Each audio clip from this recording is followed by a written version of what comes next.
Hello, everybody. It's Max with Crypto Talk now, with the latest in regards to the Bank of London and some particular statements in regards to XRP.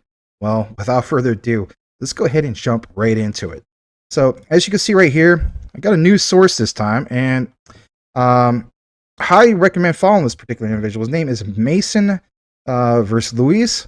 And basically, he's got 145,000 followers, and he really has been killing it with some of the recent coverage from the likes of Ripple, XRP, and so on.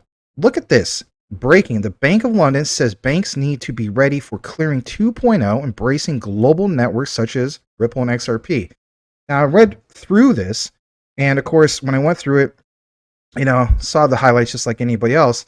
But check out this particular statement. It states, Shant Sarkisian, Group Chief Market Officer at, of course, the Bank of London, told Karen Webster that the recently announced RTP initiative being piloted by Clearing House, TCH, EBA Clearing, and SWIFT, of course we heard lots of news about SWIFT, would help further shape how clearing banks operate as real-time payment systems, change money movement itself. Now you may think, well, that doesn't specifically mention Ripple and XRP.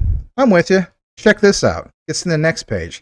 There it is, plain as day. The Clearing 2.0 bank must also must be flexible enough to embrace the emergence of new point-to-point global networks such as Ripple and XRP.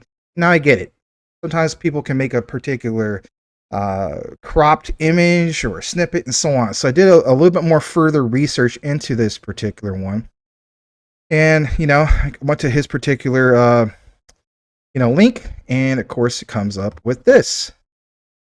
And I scroll further into it, of course, right from the payment site and so on. I've seen this one a while back. And I thought for whatever reason, I said to myself, well, this is dated back, of course, October 13th and so on. But if anything, it's kind of something that flew under the radar, right?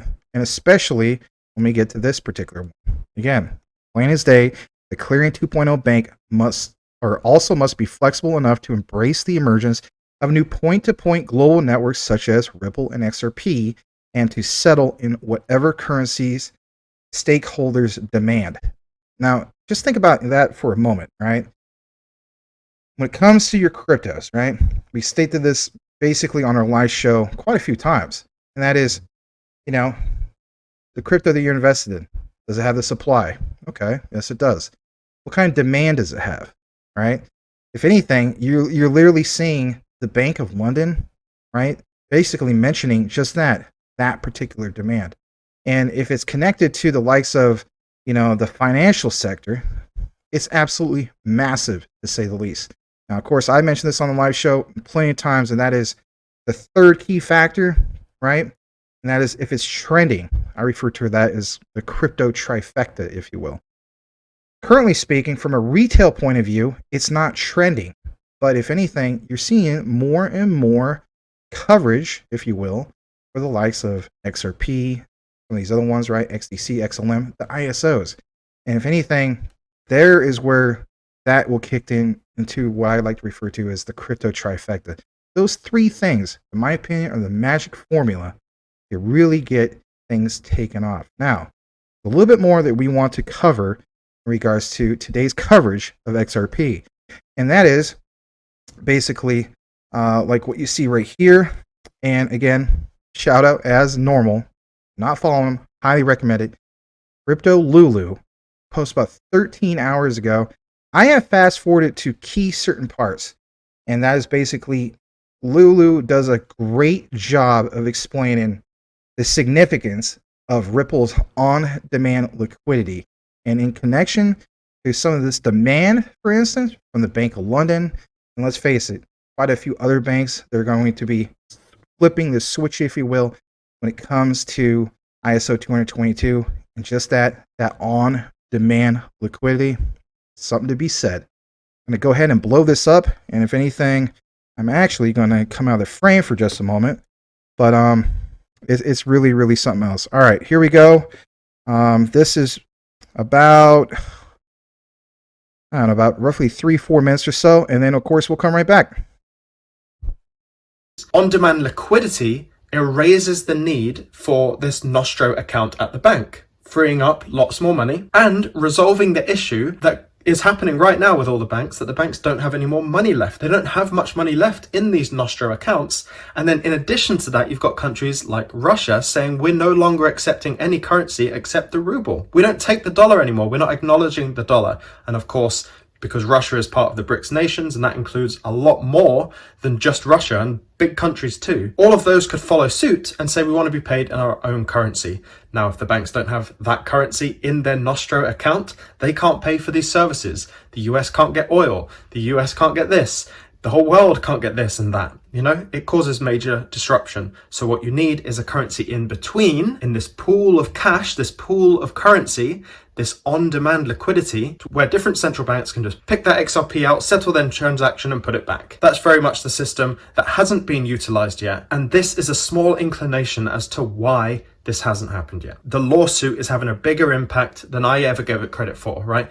I was like, well, the rest of the world could just continue with this, right? Why does the US have to be so important in all of this? Well, the US is quite important because you've got like the likes of JP Morgan that are settling trillions a day. And you've got the overlap of all of these branches in these different regulatory systems, right? So just using Bank of America to start with, Bank of America is obviously waiting for this resolution before they start using the on-demand liquidity. And the Bank of America also bleeds into other systems like the CHAPS members list. And there's a whole load of other banks that are using CHAPS as well. So all of these systems, even if you've got CHAPS banks, you've got banks in America, you've got banks in Thailand or whatever it is, they all link and they all have to work together, all have to have interoperability themselves in order to do business as usual at full scale. And so just because we see Bank of America doesn't mean that doesn't have an effect anywhere else. You have Bank of America and all of their branches. You've got JP Morgan and all of their branches. And here's the big kicker out of all of this as to why this is such bullish news, is because when the Bank of America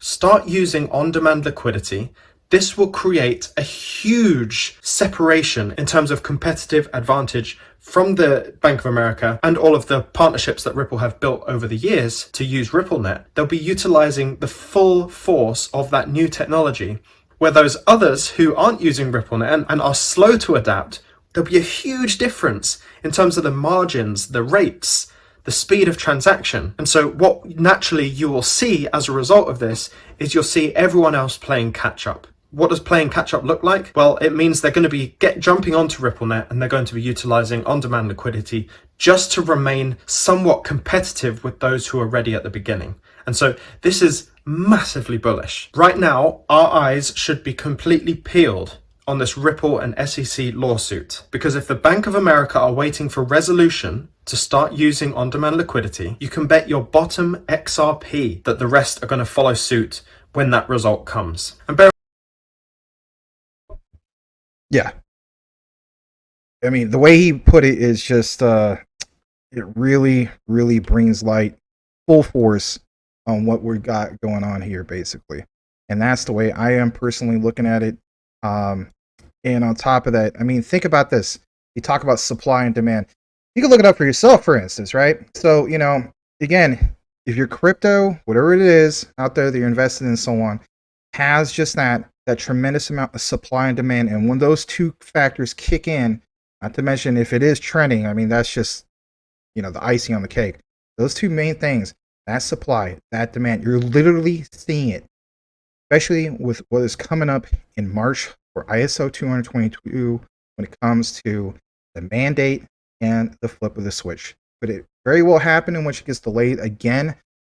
You never know. I would hope not. But if anything, to me, all the indicators show that it basically is going to happen sooner than we think. And that is basically right around the corner, if you will, compared to how long we've been waiting all this time with the development of distributed ledger technology, some of these other technologies, so on and so forth. Again, that supply, that demand, you're literally seeing it from the likes of the Bank of London, and the list keeps growing daily from there on out. So guys, I want to go ahead and show you one more thing, and that is this. Straight from CMC. Here's something to think about. So You see Ripple sitting at Ripple's XRP sitting at roughly 39 cents. It's been hovering, right around that 40-cent mark as well, up about 10% on the 7-day chart and so on. But think about this. If Ripple's XRP is able to have a market cap of 19.699 billion, right, with none of this quote-unquote switch being turned on yet, think about it. Right? And a looming SEC lawsuit that's still going on, by the way. I'm just saying, the days are numbered for some of these ones that are ahead of it. It just simply makes sense.